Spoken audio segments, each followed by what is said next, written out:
مسجدوں کے جلوس میں شرکت کی ہے اور اس واقعہ کو یاد کیا ہے جب مسیح غلام جرائم میں داخل ہوئے. تو آپ دیکھ سکتے ہیں اس میں طرح طرح کے کردار ہیں. پہلے تو وہ بالا خانے کا مالک ہے، اس نے غلام کے شاگردوں کے لیے عید فطر کا انتظام کیا تھا. پھر وہ گھرانہ بھی جن کے پاس 2 شاگرد بھیجے گئے اور کوٹ کیا گیا کہ اگر میں پوچھے تو کہنا خداوند کو درکار ہے. یہ پہلی دفعہ ہے کہ اگر خداوند کو کوئی چیز درکار ہے تو وہ گدی کا بچہ تھا. تو پھر لوگوں نے درختوں سے ٹہنیاں کاٹی، اپنے کپڑے بچھائے اور نعرے لگاتے خداوند کو اپنے ہاں پکارتے.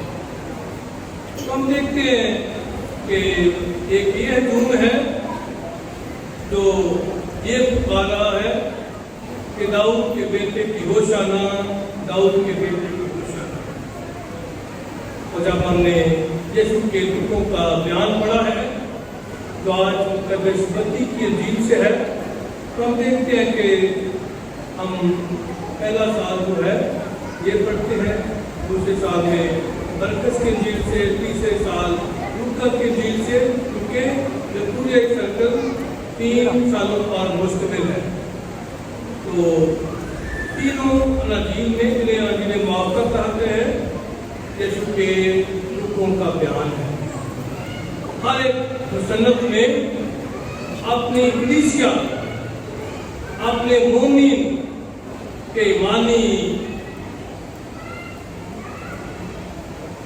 پہچان کے لیے اور مقامی ضرورتوں کے لیے یہ دکھ بیان کیے ہیں. کیونکہ مقدس متی نے انجیل یہودیوں کو لکھی، اس لیے شروع سے جہاں یہ مضمون ہے نبی کے رشتے کے مطابق پورا ہوگا. بے شک وہ یسوع کے نام رکھنے کی بات ہو، یسوع کا منادی کرنے کا انداز ہو، یسوع کے شفا دینے کا انداز ہو، یا یسوع کے دکھوں، موت اور جیتنے کی بات ہو. ہم دیکھ سکتے ہیں کہ آج بھی جو بیان پڑھا گیا وہاں بار بار ہے کہ جیسے رشتہ پورا ہوا، جیسے نبی نے کہا تھا. تو کیونکہ یہ لوگ یہودی لوگ قریش کو جاننے والے تھے، صحابہ انبیاء سے واقف تھے، مزامیر سے واقف تھے، اس لیے انجیل میں ہم ایسے اقتباس پاتے ہیں. تو یہاں بھی ہم دیکھیں کہ آج کے سین بیان کیے گئے ہیں. پہلے میں یہودا اسکریوتی سردار پہلو کے پاس آتا ہے اور کہتے ہیں کہ اگر میں اسے پکڑا دوں تو مجھے کیا ہوگا، تجھے 30 مشکال ملتے ہیں. اور پھر وہ موقع دیکھتا ہے کہ کب یسوع کو پکڑوایا جائے.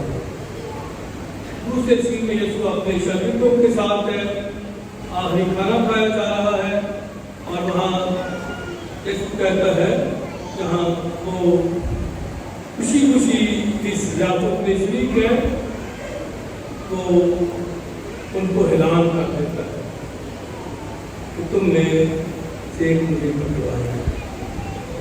سب دل کی ہوتے ہیں، خوشی کی محفل جو ہے دکھ کا مقام بن جاتی ہے. سب دل کی ہوتے ہیں، کہتے ہیں کہ کون ہے، کون ہے.